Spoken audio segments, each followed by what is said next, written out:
Duas mineiras que fazem a diferença na vida de mulheres que estão ou estiveram no sistema carcerário. Preocupadas com o desenvolvimento humano, a Marcela e a Daniela levam esperança de um futuro melhor para presidiárias por meio do ofício da costura. A ideia é que, aprendendo costura, essas mulheres estejam preparadas para ingressar no mercado de trabalho. O Negócio dos Sonhos mostra agora o nascimento, os desafios, os sonhos da Liberte-se, que nasceu dentro dos presídios e depois virou a Libertes, com a venda de moda sustentável, aqui, claro, do lado de fora.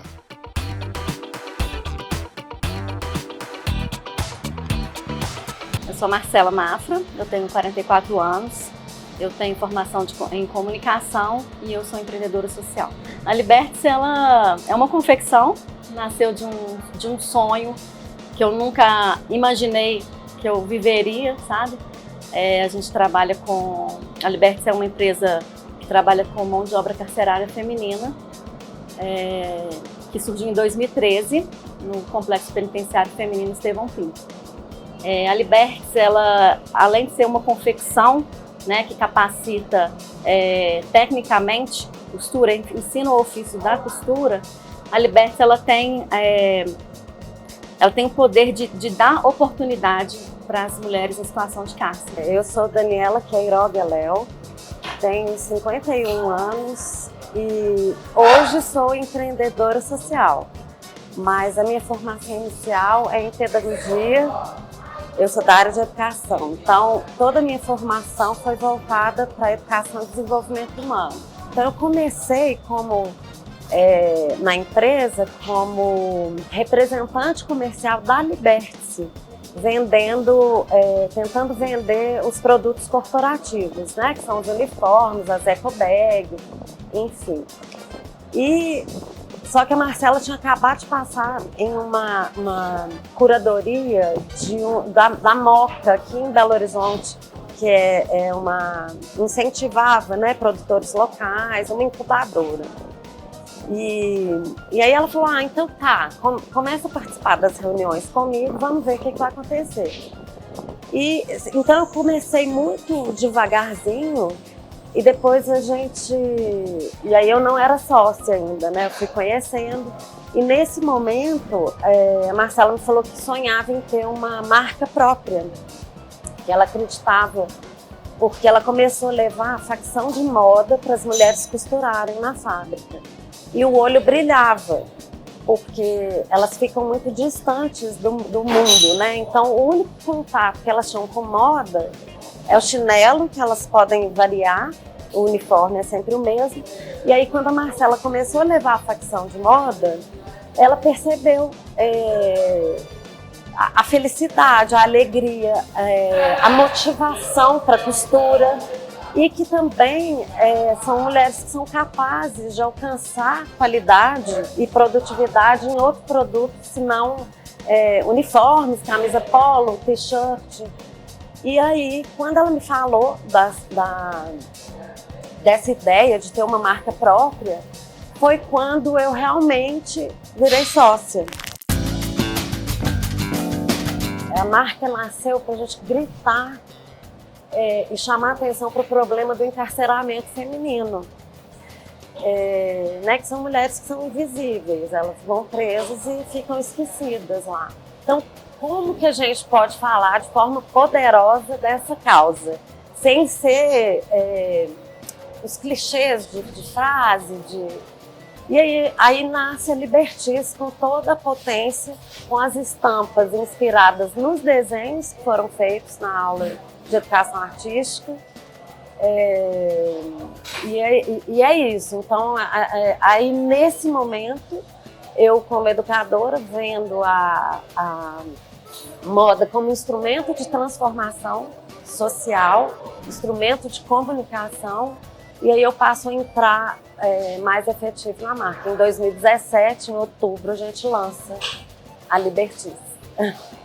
A Liberte-se é poder fazer a diferença na vida das mulheres, porque são mulheres como nós, né? Quando a Liberte-se começou de fato, entrar dentro da penitenciária e entender um mundo invisível, sabe? Que para mim era invisível, né? Eu achei que eu ia chegar lá, eu ia fazer minha parte comercial, que era o que eu fazia, né? Trabalhava no Bradesco, 13 anos trabalhando em banco e fazia a parte comercial. Então eu faria a comercial e a parte, né, administrativa, ensinar. Eu não sei costurar, eu não sou administradora, não era, né? Hoje eu aprendi a ser.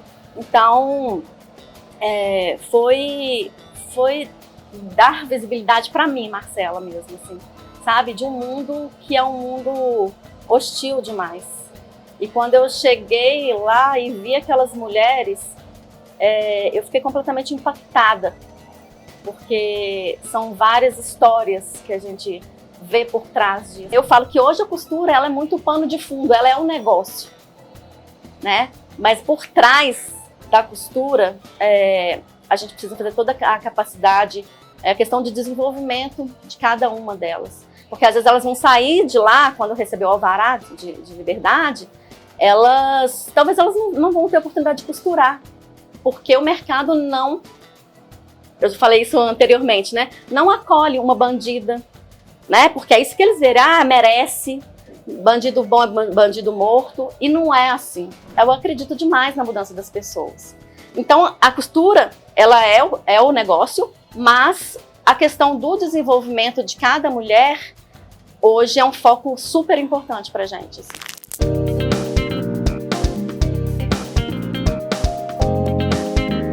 Elas são remuneradas pela lei de execução penal, dentro da penitenciária. Né? Quando estão lá na penitenciária, não é CLT.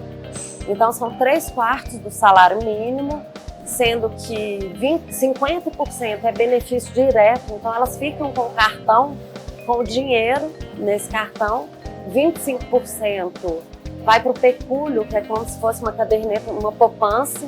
Então, quando elas recebem o alvará de liberdade, o dinheiro está lá, desse tempo que elas trabalharam, né? E 25% é ressarcimento ao Estado.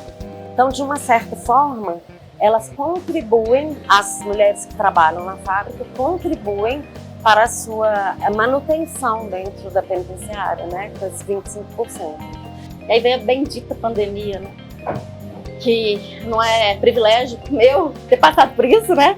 Todo mundo passou pela pandemia e a gente tinha duas alternativas. Porque quando a gente passou para a pandemia, a penitenciária fechou, né? Fechou no sentido assim das oficinas de trabalho. Não podia ter mais trabalho e a gente só tinha oficina, fábrica dentro da penitenciária. E a gente ficou sem trabalhar, porque perdemos a nossa mão de obra. E aí a gente tinha, né? E assim, eu acredito que como todo mundo pensou, falou, aqui um mês não vai, né? Não vai existir pandemia, isso é enfim, e durou o tanto que durou. Então, a gente tinha funcionário de carteira assinada que era gestora de produção, né? E aí eu falei, olha, Dani, vamos fazer um financiamento coletivo para a gente doar máscara, porque era tanta informação, não vai ter máscara para serviços essenciais, não vai ter máscara para não sei o quê. Falei, o que eu posso fazer? Eu não tenho mão de obra. Eu não tenho... O que eu vou fazer? Aí eu falei, vamos fazer esse financiamento coletivo e a gente tem algumas costureiras que a gente conhece, né, que já passaram por mim lá, a gente capta essas costureiras. Então a gente fez 2.500 máscaras nesse financiamento coletivo e doamos essas máscaras. E também tivemos um recurso para pagar essas duas funcionárias. E aí, eu não falo que é sorte, não, porque para mim tudo é Deus que coloca a mão, sabe? A Vale, que é uma grande empresa, ela contactou com a gente e a gente fechou um contrato de 200 mil máscaras. E aí, que foi o pior não. O desafio, eu falo assim que o desafio me move demais. Aí eu falei, tudo fechado, né? Não tinha loja aberta. Nada, para você comprar tecido, como é que você ia fazer? Você comprar o elástico, como você ia fazer? Quem ia trabalhar? Aí, telefone, eu consegui, isso eu e Dani, né? A gente correndo atrás, conseguimos que uma loja fechada nos vendesse os primeiros tecidos, já consegui uma outra, e assim, os tecidos é muito engraçado se for pensar, porque tecido tem que ser tecido de algodão, 100%, a gente, né, entrou dentro das normas, porque a gente também tem essa questão de responsabilidade com o outro, né? E aí fizemos, a primeira remessa que a gente fez, né, tinha até máscara de bichinho, mas eles queriam, né, porque a gente não achava tecido. E fizemos 200 mil máscaras e não tínhamos mão de obra. E aí, quando a gente começou, fechamos esse contrato e agora, né? Porque eu falei, não, a gente faz. Assim, eu pensei que ia ser 100 mil, depois que veio as outras, né? E aí, não, a gente faz. E aí comecei, né? Começamos, você conhece alguém, então. Aí a gente tava com um grupo, formamos um grupo de 90 costureiras trabalhando em casa, que foi outro impacto que eu tive na pandemia, de entender a realidade dessas mulheres que trabalham em casa para outras empresas, que não têm registro, trabalham por si só, né, que eles chamam de facção. Então elas trabalham sem estrutura nenhuma de nada. Elas viram à noite trabalhando.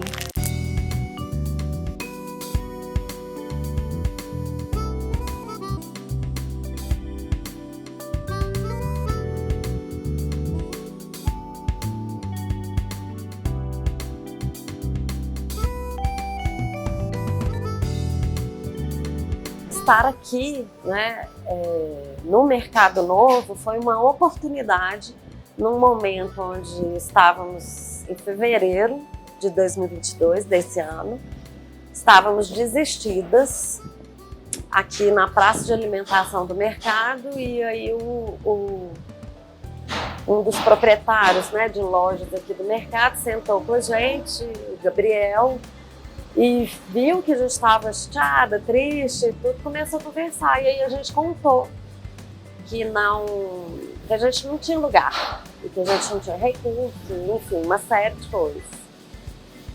E ele falou, não, vocês vêm para cá, vocês não podem desistir, o trabalho de vocês é maravilhoso, é importante. E quando a gente ouve isso, é o que nos dá força, assim, sabe? Saber que outras pessoas reconhecem a importância desse trabalho, que não é só para Daniela, não é só para Marcela, não é só para cada mulher que trabalha na fábrica, é para toda a sociedade, né? Todo mundo ganha. E aí a gente respirou fundo, se encorajou e viemos para o Mercado Novo.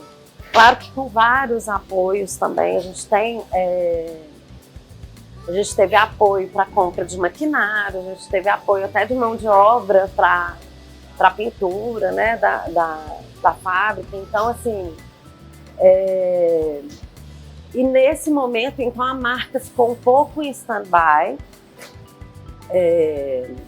está retomando com mais força agora, em dezembro. A gente tem novidades e porque a gente está se preparando com replanejamento, né, financeiro, administrativo, financeiro mesmo, e estratégico, para que esse recomeço seja potente, né? Para que a empresa seja tão potente quanto o que a gente deseja para as mulheres que saem da penitenciária, que saíam, né, que estiveram conosco.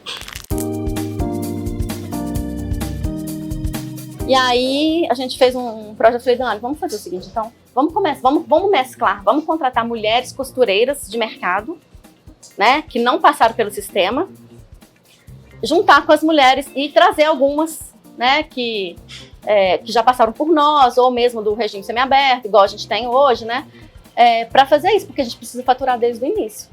E aí a gente fez isso. Então hoje a nossa mescla de funcionários é metade costureiras que não passaram pelo sistema e as outras que passaram pelo sistema ou ainda estão cumprindo pena.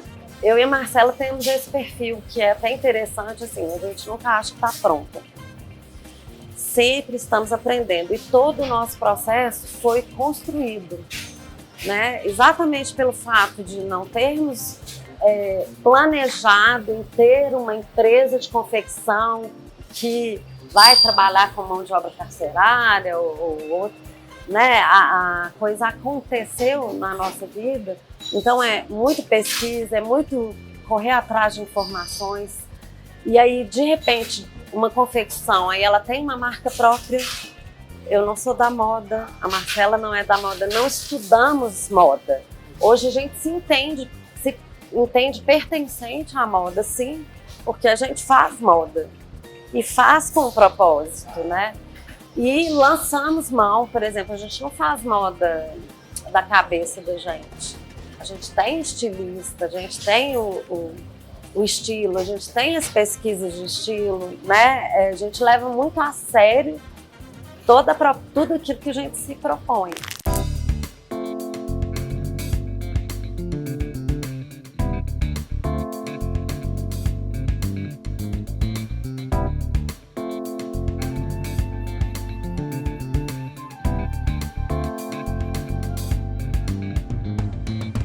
Eu enxergo um futuro promissor, assim,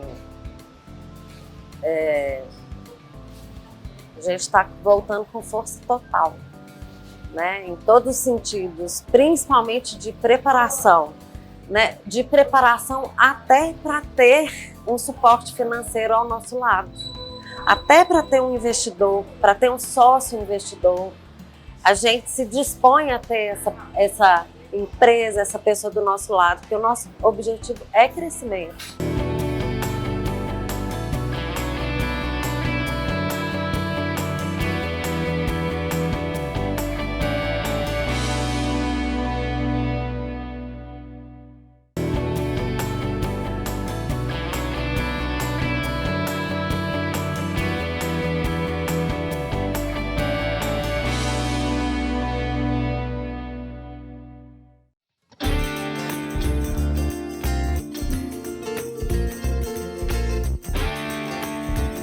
A gente sempre busca entender o papel da empresa, tanto da Liberty quanto da marca da Libertys no mundo. Nós vamos contribuir, nós vamos contribuir de forma positiva ou vamos contribuir ainda mais para piorar a situação, né? Hoje a gente tem extremo cuidado com fornecedores, com o que a gente quer fazer. A gente é uma marca atemporal. Então, obviamente, que quando a gente participa de desfiles, quando a gente vai lançar coleções e não somos presas a verão, inverno, outono, primavera, é uma roupa atemporal, então a mulher usa quando ela quer, no verão, no inverno, as cores, né? Mas, obviamente, que tem pesquisas de tendências, mas o que a gente não permite é perder a alma da Libertys. A gente entendeu durante o processo também que sustentabilidade não se separa, sustentabilidade social de sustentabilidade ambiental. Então, como uma empresa responsável socioambientalmente, os nossos fornecedores também, né, a gente cuida muito disso, para que os nossos fornecedores de insumos, de tecidos, os terceirizados que a gente contrata, não para costura, mas para corte, a gente cuida para que sejam responsáveis também. Né? As grandes indústrias que a gente compra os nossos tecidos, sempre na linha de responsabilidade socioambiental. A Liberty é uma empresa responsável, então os fornecedores que a gente foi escolhendo e conhecendo são fornecedores com certificação, que pega, por exemplo, a água que ele utiliza para tingir, né, porque usa muita água, né, e eles têm o próprio, é como se fosse o tratamento da água ali. Eles pegam aquela água e tem o tratamento dentro. Então a água ali, ela é cuidada. Às vezes pode sair uma água até melhor do que a gente bebe aí, não sei, né? Então eles têm essa preocupação de estar usando um algodão, de explicar o que é. Então os fornecedores pra gente foram peças, e são peças essenciais para o nosso conhecimento. Então a gente faz isso e é muito, se for pensar, né, sobre essa questão dos resíduos que foram sobrando, eu não sabia que a gente fazia tanto resíduo, né, numa produção, na hora do corte. Hoje já tem um sistema que ele usa o tecido da melhor maneira possível, sabe? Então você tem um aproveitamento quase que, não 100%, nunca vai ser, mas grande. E aí na hora que eu fazia o mapa assim, eu falei, deixa eu olhar. Aí eu vi um buraquinho assim, falei, aqui você vai fazer assim, um quadrado. Aqui porque eu não jogava nada fora. Eu guardava para fazer, igual eu falei, essas bolsas para brindes, ou mesmo para treinar outras mulheres que viriam, né?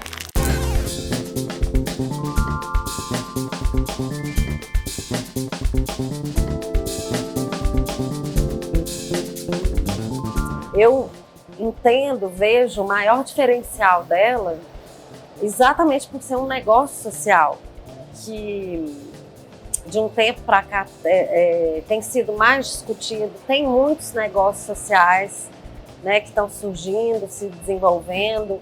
Nós mesmas, eu e Marcela, a gente demorou a se entender como negócio social, porque ou nós temos o primeiro setor ou nós temos o terceiro setor, né? Nós temos empresas que visam lucro e temos ONGs, OCIPs, institutos, e a gente nesse meio do caminho, pelo objeto mesmo da empresa, assim, pelo propósito da empresa.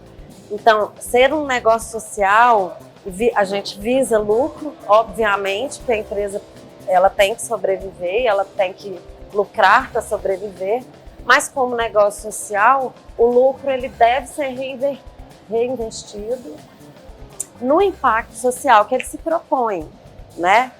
E isso eu já entendo como um diferencial muito grande. É essa mão de obra que, no caso da Liberty, não é por ser uma mão de obra considerada barata, né? Porque existe esse conceito de que a mão de obra carcerária é uma mão de obra barata, desde que você só use a mão de obra. Então a gente nem fala em usar mão de obra carcerária, porque a gente qualifica mulheres que não são costureiras dentro da penitenciária. O objetivo é qualificar quem não tem profissão. Não existe uma pré-seleção, eu só vou contratar quem for costureira dentro da penitenciária. Eu quero qualificar mulheres que desejam ter uma profissão.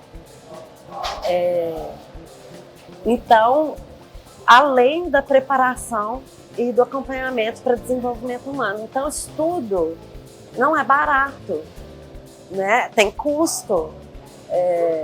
Tem custo de uma instrutora de costura. Tem um custo que na penitenciária, depois de um mês que as mulheres estão com a oficina, elas são consideradas funcionárias da oficina. Então elas têm que ser remuneradas, mesmo que elas não alcancem produção, porque na costura é diferente. Uma mulher leva aproximadamente 1 ano, que uma coisa é aprender costura, outra coisa é tornar-se costureira. É pegar uma peça com qualidade e entregar, fazer essa entrega da forma correta e com qualidade, com excelência, né? Isso demora mais ou menos 1 ano. Então hoje a nossa dificuldade de voltar para a unidade prisional é exatamente ter esse recurso onde a gente consiga por 1 ano remunerar quem está estudando, né? Quem está se qualificando profissionalmente.